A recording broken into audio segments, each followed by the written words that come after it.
Ito nga pala ang pangalawang araw namin ni Mami Lynn dito sa Boracay. Tara samahan nyo kami dahil sobrang daming nangyari sa amin dito. Ito na nga rin pala yung moment na binigay ko na yung gift ko para kay Mami Lynn. Alas 8 na nga ng umaga dito at ayan nakapagbihis na tayo. Habang nga dito ang Mami Lynn is tulog na tulog pa. Ginigising ko na nga siya dito dahil anong oras na naman siya magigising. Nako, wala na naman tayong magagawa. Kinulit-kulit ko na talaga siya dito para magising na. Nasa CR nga ang Mami Lynn dito at ayan na, ito yung regalo ko nga pala kay Mami Lynn. Ngayon ko na nga lang ulit siya maso-surprise ng mga ganong bagay. Necklace nga pala yun guys at earrings. Libre nga din pala ang almusal namin dito sa Henan. Kasama na kasi siya sa package na binayaran namin. Pero yun nga, breakfast lang guys. Pero diba yun nga ang pinaka-importanteng pagkain sa araw-araw. At sulit nga talaga ang mga pagkain dito dahil totoo nga ang balita,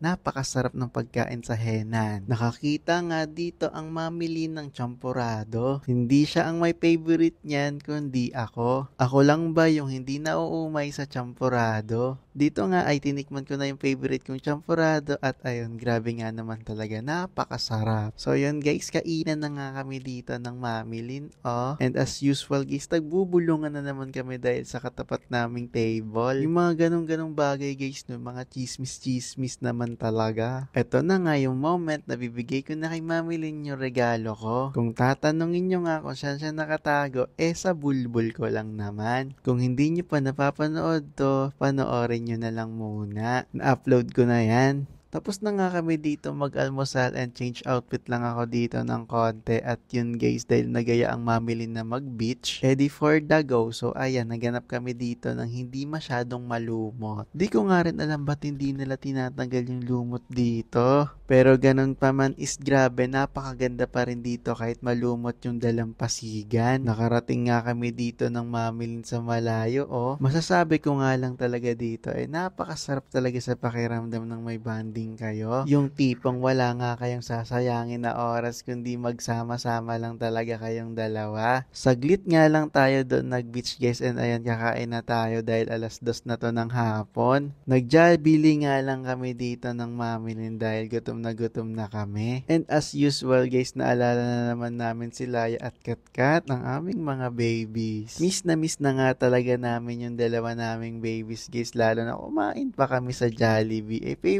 Favorite nila to. After nga namin kumain nagyaya ang mamilin pumunta daw kami sa mga bilihan. Nagtanong nga kami dun sa guard ng Jollibee kung saan ba daw talaga pwedeng maraming bilihan. And tunuro niya nga guys is dito guys sa City Mall ba to or Robinson? Ano ba ang tawag nila dito? Pumasok nga muna si Mamilin sa Mercury. Paano ba naman kasi ang kanyang didi daw ay punong-puno na ng gatas. Kaya magpapumps daw siya pag uwi. Pero yun nga guys, good naman is hindi naman daw sumasakit ang kanyang didi. Dito nga guys, nakakita na naman ng Mamilin na pagsashoppingan niya. Pero yun nga dahil hindi madamot ang Mamilin dahil binila niya lahat. Ang mga kids natin, si Laya at Katkat, si Mama Weng, si Mama Maribik, kumbaga ayan na yung pasalubong niya. Pero yun nga guys, is wala ako dyan dahil hindi talaga ako mahilig mag-shopping na ganyan-ganyan. Lalo na kapag nakakaramdam na ako ng pagod. Naku, gustong gusto ko nang umuwi. And syempre guys, big shoutout nga pala dito sa store na to dahil sobrang daming nakakakilala sa amin. Thank you nga pala and shoutout sa lahat na nagpa-picture sa amin dito. Wala guys, nakakagulat lang na grabe, umabot na tayo dito sa Boracay. And sasabay ko na lang din talaga guys sa lahat na nagpa-picture sa amin simula nung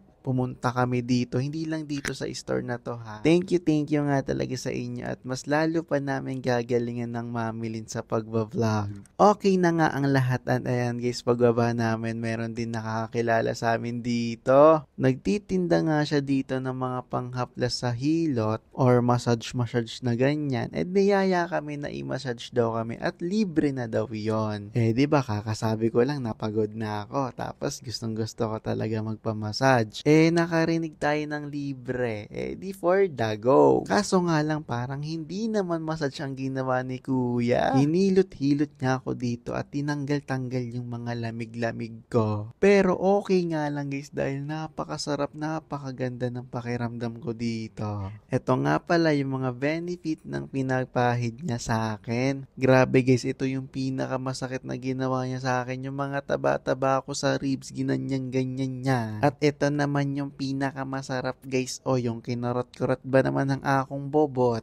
Pagkatapos nga ng masajan, grabe naman talaga. Kinairoplastic ako dito guys.